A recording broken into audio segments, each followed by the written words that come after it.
नमस्कार। आप सभी का सोशियो ऑनलाइन क्लासेस में बहुत बहुत स्वागत है। आज की जो हम लोगों की टॉपिक है वह है समाजशास्त्र की विषय वस्तु, सब्जेक्ट मैटर ऑफ सोशियोलॉजी। यह मोस्ट इम्पॉर्टेंट टॉपिक है जिससे अक्सर ही समाजशास्त्र की कॉम्पिटिटिव परीक्षाओं में प्रश्न आते हैं। तो यह टॉपिक से काफ़ी प्रश्न कई बार पूछे जा चुके हैं। आप लोग अपनी पिछली परीक्षा के प्रश्न पत्रों को अगर देखते हो तो उसमें आपको इनसे प्रश्न मिल ही जाएंगे। तो अक्सर रहता है कि समाजशास्त्र की विषय वस्तु क्या है, समाजशास्त्र की विषय वस्तु में कैसे प्रश्न आते हैं, तो उसी पे चर्चा है। क्योंकि ये काफ़ी इम्पॉर्टेंट टॉपिक है तो इसको हम लोग बहुत ध्यान से देखेंगे। और आज का हमारा जो लेक्चर है आपके साथ जो डिस्कस है वो यही है। तो हमने यहाँ पे सुविधा के अनुसार समाजशास्त्र की विषय वस्तु को 3 जो विद्वान हैं, गिन्सबर्ग, केरेन्स, दुर्खीम, इन सभी के विचारों को अलग अलग बांट लिया है।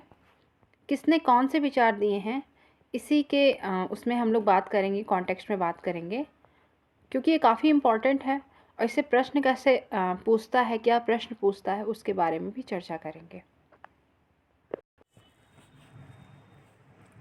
समाजशास्त्र की विषय वस्तु के बारे में सर्वप्रथम हम गिन्सबर्ग जो विद्वान हैं, प्रोफेसर गिन्सबर्ग, उनके यहाँ पे हम स्टडी को लेंगे जो उन्होंने स्टडी की है समाजशास्त्र के विषय वस्तु के अंतर्गत। तो यहाँ पे फ्रेंड्स जो गिन्सबर्ग है ना, ये गिन्सबर्ग हैं, प्रोफेसर गिन्सबर्ग। प्रोफेसर गिन्सबर्ग ने समाजशास्त्र की विषय वस्तु के अंतर्गत अध्ययन किए जाने वाले विषयों को 4 भागों में बांटा है। ठीक है, प्रोफेसर गिन्सबर्ग ने समाजशास्त्र की विषय वस्तु को, समाजशास्त्र के सब्जेक्ट मैटर को उस के अध्ययन के सुविधा के लिए 4 भागों में बांटा है। पहला जो है वह है सामाजिक स्वरूप शास्त्र। पहला है सामाजिक स्वरूप शास्त्र, दूसरा है सामाजिक नियंत्रण, तीसरा है सामाजिक प्रक्रियाएं और चौथा है सामाजिक व्याधिकी। ठीक है, तो प्रोफेसर गिन्सबर्ग ने समाजशास्त्र की विषय वस्तु के अंतर्गत अध्ययन किए जाने वाले विषयों को प्रमुख रूप से 4 भागों में बांटा। ठीक, क्वेश्चन कैसे बनता है? क्वेश्चन इस तरह बन सकता है समाजशास्त्र की विषय वस्तु से कि प्रोफेसर गिन्सबर्ग ने समाजशास्त्र की विषय वस्तु को कितने भागों में बांटा। पहला प्रश्न ये ऐसे पूछ सकता है, तो वहाँ पे दे देगा 3, 4, 5, 6, तो आप बताओगे 4 भागों में। ये इम्पॉर्टेंट पहला। ठीक, फिर वहाँ पे आपको 4 दे देगा, जैसे सामाजिक स्वरूप शास्त्र, सामाजिक नियंत्रण, सामाजिक प्रक्रिया, सामाजिक व्याधिकी। ये 4 इसके हैं, इन्होंने बांटा है 4 भागों में। ठीक है, इसमें से कोई एक गलत ऑप्शन दे देगा।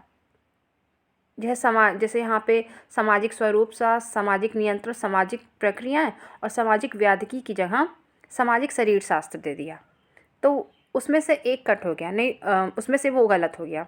तो इस तरीके से आपको पता होना चाहिए कि गिन्सबर्ग ने कितने भागों में, सबसे पहले तो कितने भागों में समाजशास्त्र के अध्ययन को बांटा, फिर उन्होंने जो अध्ययन बताया वो कौन कौन सा बताया। तो यहाँ बताया, एक पहला सामाजिक स्वरूप शास्त्र, फिर सामाजिक नियंत्रण, फिर तीसरा बताया सामाजिक प्रक्रिया और चौथा इन्होंने बताया है सामाजिक व्याधिकी।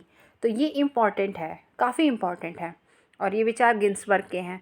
तो इसको आप लोग ध्यान से अपनी कॉपी में लिख लीजिएगा कि प्रोफेसर गिन्सबर्ग ने समाजशास्त्र की विषय वस्तु को 4 भागों में बांटा है। उन 4 भागों के फ्रेंड्स नाम लिख लीजिएगा 1, 2, 3, 4 करके। उसके बाद इसको आप लोग अच्छे से ध्यान से मतलब कि रिवाइज़ करते रहिएगा। कॉपी में नोट रहेगा तो आप जब भी कॉपी अपना देखोगे तो आपके सामने ही आएगा। और क्योंकि ये जो इम्पॉर्टेंट है, जिससे प्रश्न पूछे जा सकते हैं, उसी को मैंने यहाँ पे लिया है। तो अभी यहाँ पे थोड़ा सा आपकी सुविधा के लिए हम यहाँ पे जो सामाजिक स्वरूप शास्त्र है, सामाजिक नियंत्रण है, सामाजिक प्रक्रियाएं हैं, सामाजिक व्याधिकी हैं, इनके बारे में थोड़ा थोड़ा डिस्कस कर लें कि ये है क्या। तो गिन्सबर्ग का फ्रेंड्स जो पहला जो इनका विषय है वो है फ्रेंड्स सामाजिक स्वरूप शास्त्र। देख रहे हैं ना, ये सामाजिक स्वरूप शास्त्र, इसके बारे में हम लोग देखेंगे कि इसमें होता क्या है। सामाजिक स्वरूप शास्त्र, इसमें जो है ना समाज के आकार और स्वरूप को निश्चित करने वाली विशेषताओं जैसे जनसंख्या के गुण और आकार का अध्ययन किया जाता है जो सामाजिक संरचना के निर्माण में योगदान देते हैं। तो क्या सामाजिक स्वरूप शास्त्र की बात करेंगे हम, तो इसमें समाज के आकार तथा स्वरूप को निश्चित करने वाली विशेषताओं जैसे जनसंख्या के गुण और आकार का अध्ययन किया जाता है, जो सामाजिक संरचना के निर्माण में योगदान देते हैं। यानी समाजशास्त्र में क्या, समाज के स्वरूप का अध्ययन, ठीक है ना, समाज के स्वरूप को निश्चित करने वाली विशेषताएं जैसे जनसंख्या के गुण एवं आकार का अध्ययन इसमें किया जाता है। ठीक है, जनसंख्या के गुण एवं आकार का अध्ययन किसके अंतर्गत किया जाता है, सामाजिक स्वरूप शास्त्र के अंतर्गत किया जाता है। फिर फ्रेंड्स, इसी क्रम में गिन्सबर्ग का जो दूसरा विषय आता है विषय वस्तु के अंतर्गत, वह फ्रेंड्स है सामाजिक नियंत्रण। अब सामाजिक नियंत्रण में क्या होता है, इसके अंतर्गत उन विषयों का अध्ययन किया जाता है जो सामाजिक जीवन को नियंत्रित और समाज के लोगों के व्यवहारों को व्यवस्थित बनाए रखने की दृष्टि से आवश्यक होता है, जैसे जनरीतियाँ, प्रथा, परंपरा, रूढ़ि, कानून, धर्म, नैतिकता और फैशन। ये सारी जो चीज़ें हैं, ये सारे जो उदाहरण हैं, वह है सामाजिक नियंत्रण के। कहने का तात्पर्य यह है कि समाज में जो लोगों का सामाजिक जीवन है, जो लोग यहाँ पे रहते हैं, उनके कुछ व्यवहार को, ठीक है ना, जैसे समाज में कोई विचलन ना हो, तो उनको गलत रास्ते पे जाने के लिए सामाजिक नियंत्रण जैसे कुछ बातों को, व्यवहारों को शामिल किया जाता है। ठीक है, जैसे सामाजिक जीवन को नियंत्रित और समाज के लोगों के व्यवहारों को व्यवस्थित बनाए रखने की दृष्टि से आवश्यक होता है। अगर ये सारी बातें ना हो तो समाज की व्यवस्था में दिक्कत आ सकती है। तो सामाजिक नियंत्रण जैसा टर्म यूज़ किया गया, जिसके अंतर्गत जनरीति हो गया, प्रथा हो गया, परंपरा, रूढ़ि, कानून, धर्म, नैतिकता, फैशन, ये सब सामाजिक नियंत्रण के अंतर्गत आते हैं। ठीक है, क्योंकि हमारा जो समाज होता है ना, यहाँ पे कुछ व्यवहार होते हैं, समाज के कुछ नियम होते हैं, सारे मनुष्य समाज के उसी नियम के अनुसार काम करें, नियम से हट के ना जाएं। अगर हम नियम से हट के फ्रेंड्स कोई काम करते हैं तो फिर दूसरे अगले को भी दिक्कत होती है, प्रॉब्लम होती है, और हमें भी प्रॉब्लम तो आती ही आती है। इसीलिए उसके लिए कुछ नियम कानून बने हुए हैं। ठीक है ना, और जनरीतियाँ आप जानते हो, प्रथाएं हैं, परंपराएं हैं, रूढ़ियाँ हैं, कानून हैं, तो ये सारी जो बातें हैं वो सामाजिक नियंत्रण के रूप में देखी जाती हैं। अब फिर हम आएंगे तीसरे पॉइंट पे, जो है कि सामाजिक प्रक्रिया।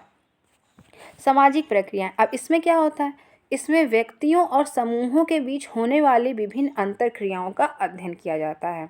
किसके बीच, व्यक्तियों और समूहों के बीच होने वाली विभिन्न अंतरक्रियाओं का अध्ययन किया जाता है। ये अंतरक्रियाएं ही समाज के संबंधों का आधार है। ठीक, जो सामाजिक प्रक्रियाओं के रूप में सदैव मौजूद रहती हैं। इनके अंतर्गत क्या होता है, सामाजिक प्रक्रियाओं में आपका सहयोग हो गया, ठीक है, प्रतिस्पर्धा हो गया, संघर्ष, समायोजन, सात्मीकरण, इन सारी चीज़ों की स्टडी की जाती है। सामाजिक प्रक्रिया में किसकी स्टडी की जाती है, सहयोग, प्रतिस्पर्धा, संघर्ष, समायोजन, सात्मीकरण, इन सारी बातों की स्टडी सामाजिक प्रक्रिया के अंदर की जाती है। उसके बाद आपका नेक्स्ट आता है नंबर 4, सामाजिक व्याधिकी, सोशल पैथोलॉजी।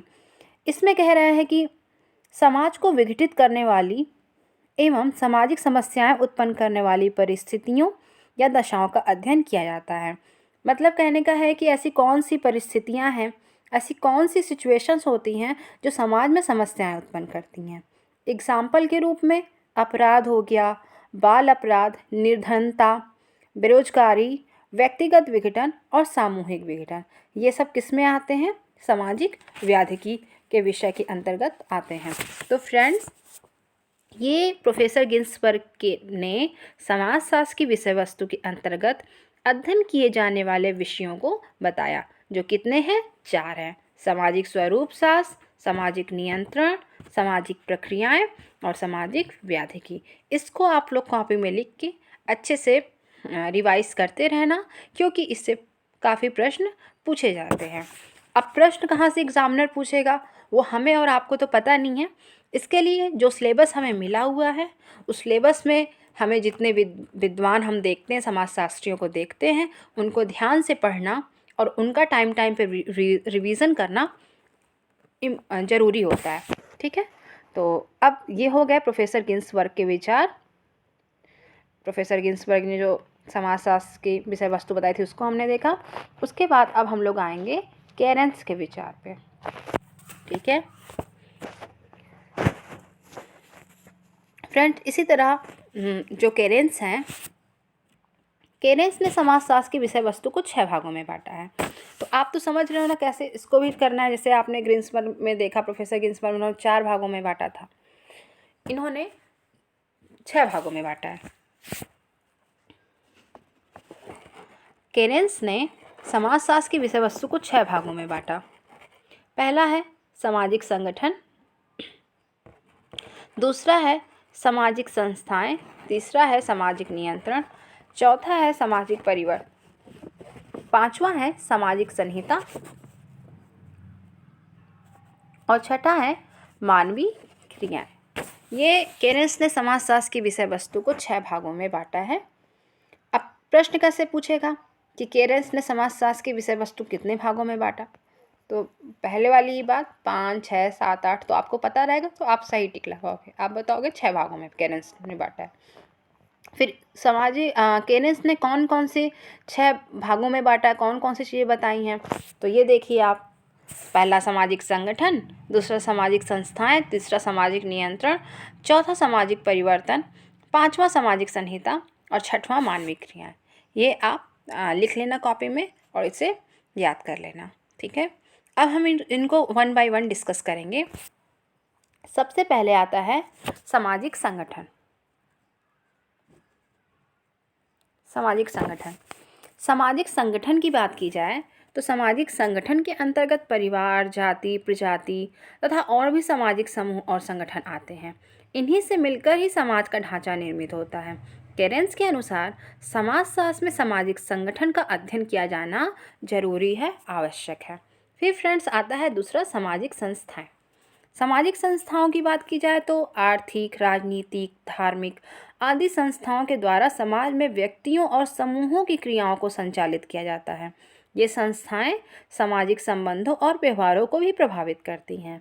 केरेन्स की मान्यता है कि समाजशास्त्र को इन संस्थाओं का अध्ययन करना जरूरी है। फिर तीसरा आपका आता है सामाजिक नियंत्रण।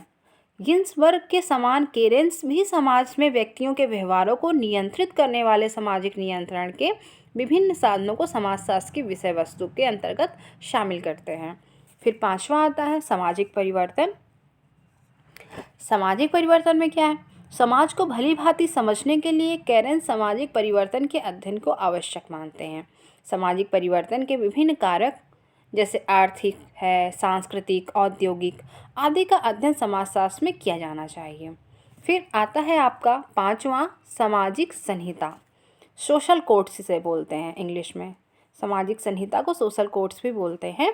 कह रहा है सामाजिक संहिताएं भी सामाजिक नियंत्रण के साधनों के अंतर्गत ही आती हैं। कह रहा है यहाँ पे केरेन्स कहते हैं कि जो सामाजिक संहिताएं हैं यानी सोशल कोड्स हैं, ये भी सामाजिक नियंत्रण के ही साधनों के अंतर्गत आती, परंतु जटिल समाजों में व्यवहारों को नियंत्रित करने की दृष्टि से राजनीतिक संहिताएं अर्थात कानून का विशेष महत्व होता है। सामाजिक संहिता को ही कानून कहते हैं, यानी कानून का विशेष महत्व होता है, अतः समाजशास्त्र में इसका अध्ययन भी महत्वपूर्ण है। फिर आता है आपका मानवीय क्रियाएं। मानवीय क्रिया में क्या है? केरेन्स ने मानवीय क्रियाओं के अंतर्गत शारीरिक और मानसिक क्रियाओं को लिया है। इन्हें ही सामाजिक प्रक्रिया कहा गया है, जिसके अंतर्गत समाज में जिसका अध्ययन समाजशास्त्र में किया जाता है। तो फ्रेंड्स, ये हो गए केरेन्स के विचार समाजशास्त्र की विषय वस्तु के अंतर्गत। तो इन्होंने 6 भागों में बांटा। इन 6 भागों को आप लोग अच्छे से याद कर लीजिएगा। अब हम लोग विषय वस्तु में दुर्खीम के विचारों को देखेंगे। ये प्रोफेसर दुर्खीम के विचार जो कई बार परीक्षा में पूछा होगा, बहुत सारे जो यहाँ पे कैंडिडेट्स होंगे जो प्रेजेंट हुए होंगे तो उनको मिले होंगे क्वेश्चन, या अगर आप ओल्ड क्वेश्चन पेपर उठा के देखते हो तो उसमें आप दुर्खीम के विचार को जरूर पाओगे क्वेश्चन इसमें समाजशास्त्र की विषय वस्तु से। तो फ्रेंड्स, यहाँ पे दुर्खीम ने समाजशास्त्र की विषय वस्तु में सामाजिक तथ्यों के अध्ययन पर विशेष जोर दिया। इस दृष्टि से समाजशास्त्र की विषय वस्तु को समाजशास्त्र की विषय वस्तु को 3 विषयों को सम्मिलित किया गया है। दुर्खीम ने समाजशास्त्र की विषय वस्तु में 3 विषयों को सम्मिलित किया। ठीक है ना? 3 विषय। ये इम्पॉर्टेंट है, पूछ सकता है कि समाजशास्त्र में दुर्खीम ने समाजशास्त्र की विषय वस्तु में कितने विषयों को सम्मिलित किया, तो आप बताओगे 3 विषयों को। कौन कौन से? पहला है सामाजिक स्वरूप शास्त्र, दूसरा है सामाजिक शरीर शास्त्र और तीसरा है फ्रेंड्स आपका सामान्य समाजशास्त्र। ठीक, तो ये 3 इन्होंने बताया जो कि मोस्ट इम्पॉर्टेंट है। अब इन तीनों को 1 बाय 1 देख लेते हैं। सबसे पहले हम लोग सामाजिक स्वरूप शास्त्र की बात करें तो सामाजिक स्वरूप शास्त्र के अंतर्गत जीवन पर भौगोलिक कारकों के प्रभाव तथा सामाजिक संगठन के साथ उनके संबंधों का अध्ययन आता है। यहाँ जनसंख्या संबंधी समस्याओं जैसे जनसंख्या का आकार, घनत्व और स्थानीय वितरण आदि का अध्ययन किया जाता है सामाजिक स्वरूप शास्त्र के अंतर्गत। फिर सामाजिक शरीर शास्त्र की बात की जाए तो सामाजिक शरीर शास्त्र में समाज रूपी शरीर का निर्माण करने वाले विभिन्न अंग जैसे धर्म, जाति, भाषा, कानून, परिवार आदि का समाजशास्त्रीय दृष्टिकोण से अध्ययन किया जाता है। ये सभी विषय समाजशास्त्र की विभिन्न शाखाओं के रूप में विकसित हो चुके हैं। फिर आता है नेक्स्ट और लास्ट तीसरा समान समाजशास्त्र। इसमें सामाजिक तथ्यों के सामान्य रूपों का पता लगाने एवं सामान्य सामाजिक नियमों को ज्ञात करने पर जोर दिया जाता है, जो सामाजिक जीवन की स्थिरता और निरंतरता की दृष्टि से आवश्यक है तथा अन्य सामाजिक विज्ञानों के लिए भी विशेष महत्व है। ठीक, इस प्रकार हमने 3 विद्वानों के समाजशास्त्र के विषय वस्तु को देखा। ठीक, इस कहने का तात्पर्य यह है कि इस शास्त्र में प्रमुखता सामाजिक संबंध, मतलब आपने जो होल स्टडी की समाजशास्त्र के विषय वस्तु की, इन सभी का अगर एक बात किया जाए तो इन सभी में मुख्य रूप से सामाजिक संबंध, सामाजिक संगठन, सामाजिक संरचना और सामाजिक प्रक्रियाएं, सामाजिक संस्थाएं, सामाजिक नियंत्रण और सामाजिक परिवर्तन आदि का अध्ययन किया जाता है। अगर एज एन कॉन्क्लूज़न देना चाहें, अगर हम इसको निष्कर्ष के रूप में कह सकते हैं कि समाजशास्त्र समग्र रूप में समाज का अध्ययन है।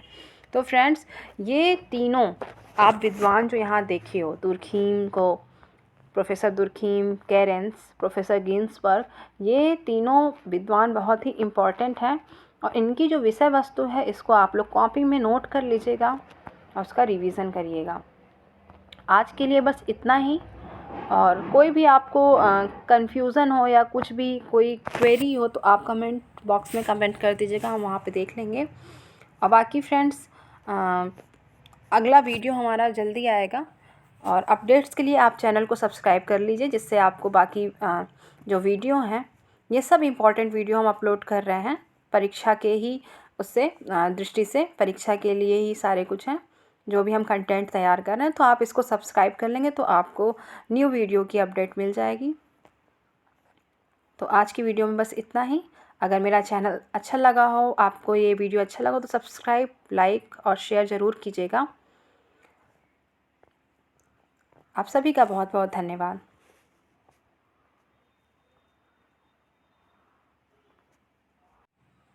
Thank you so much you all.